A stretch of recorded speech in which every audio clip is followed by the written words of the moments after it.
Good morning mga brad. So andito tayo ngayon sa bundok. Ito yung sa lupa namin dito sa Kulisaw. Ito po yung update sa aking tanim na papaya. Okay, so medyo malaki na rin siya mga brad, oh. Nasing ilang meters na rin to. Ito po yung red lady papaya natin.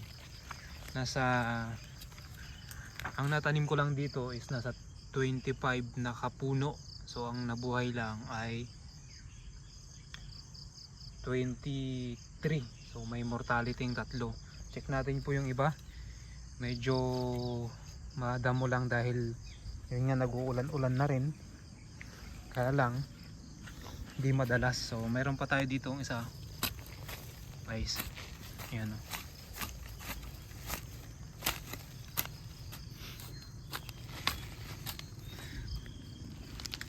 Then ito naman yung ano natin,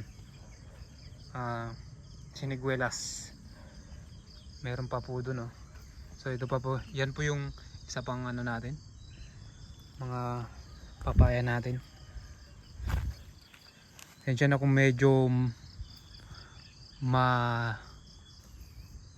sukal pa to. Ito po, yan, isang papaya na natin mga brada.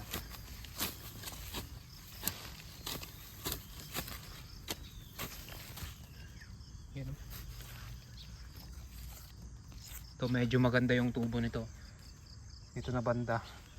So dapat meron pa dyan, kinulang ako ng pinhi. So pero for trial lang naman muna to, para at least malaman natin kung anong characteristic ng red lady papaya. Kikita nyo mga brad, ito medyo malaki na rin, no? So ang target nito is by December 2026 kung hindi siya mabagyo. So sana hindi mabagyo dito na banda. Yan dito tatamak yung mga tatamang ano. Then sa gilid-gilid niya may tinanim po tayo ditong kalabasa. Dati nung isang video ko to, masukal, karabing sukal nito. Ngayon na sinaga kong linisan, yan, medyo malaki na rin, nalinisan natin. Naabunuan ko ng pupula to ng urea po yung ayan ang puno ko dito. Ito pa po yung ipo.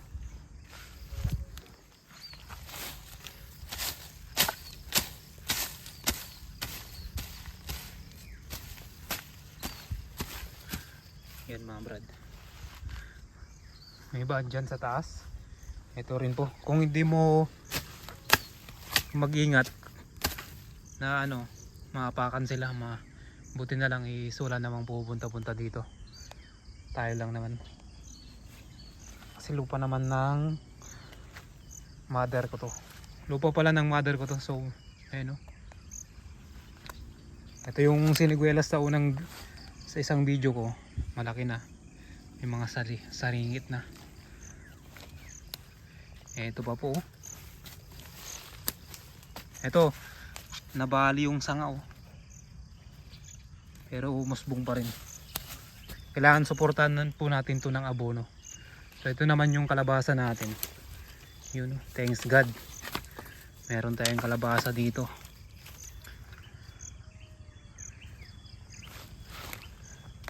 Halo-halo na yung tanim ko dito. Ayun, kalabasa ulit. Kalabasa. Inuna, dapat dito pa yung iba eh. Walang kinulang po tayo ng seedlings. Ito yung iba, oh. So may nabuhay din pong okra. Yan. Alam mo lang mag-ingat-ingat dito pag di mo kabisado tong mga tanim dito, mapakan. Ito yung kalabasa, oh. Maganda yung tubo nito, brad, oh.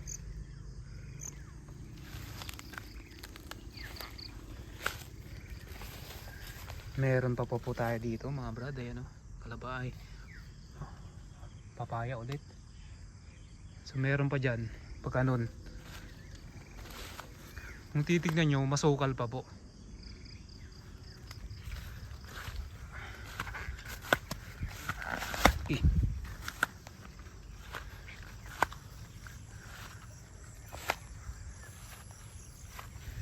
Ito po sa taas, ayan siya. Pero mas okay na rin na medyo madamo-damo dahil nakasurvive dahil mahirap magdilig dito. Ito pa sa gilid mayroon tayong chiko. Ito rin po yung papaya natin. Ngayon naabunan po natin to ng urea ulit every week. Ngayon lang kasi ako nagkaroon ng time ulit kasi may work pa tayo. Ito pa po mga brad. Ayan.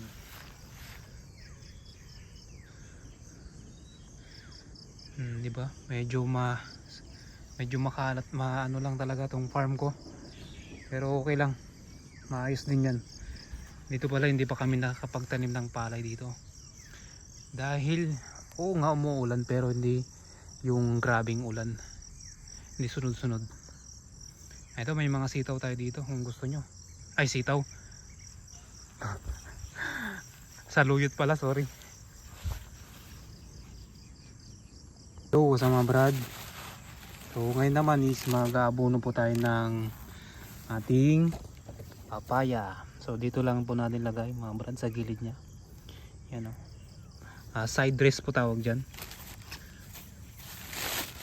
Pwede siyang tanawin, pwede din siyang hindi. Ngayon ang ginawa natin is natin siya. Bali lalagay lang natin sa gilid. So ganyan lang. Yun sa gilid. Absorb na po yan ng papaya natin. Urea po ito, pampabulas ng mga dahon.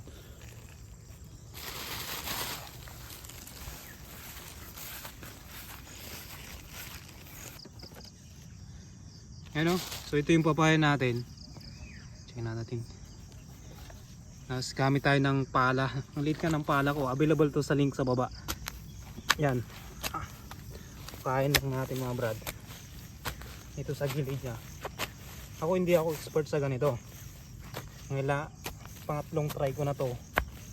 Yung una fail. Pangalawa fail. Ngayon na bumili tayo ng seedling, sana mag-success. So ilalagay lang natin yung abono dito sa paggilid niya para may pagkain siya. Slow release tawag dito.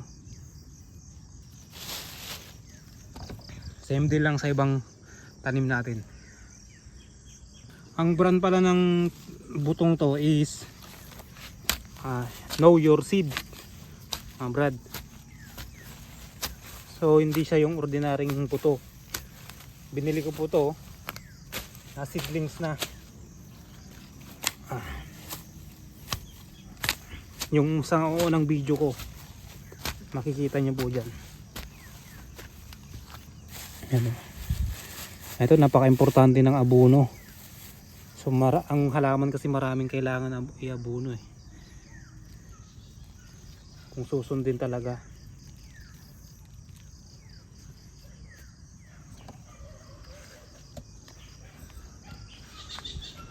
Itong areang to kasi tignan nyo. Sloping kasi to. So magandang lagay dito ng mga papaya para hindi siya mababad sa lupa ay sa tubig mga brad. Kasi ayaw ng papaya ang nabababad sa tubig. Gusto niyang tubig pero ayaw niya po yung nabababad.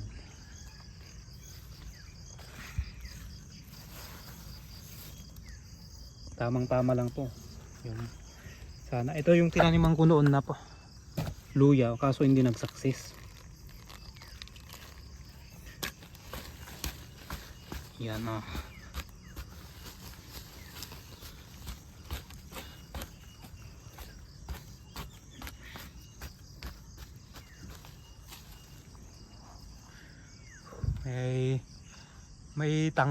may tanglad pa dyan, oh. Pwede. Manok na lang kulang mga brad. Diba? Yan, dami pa dun, oh.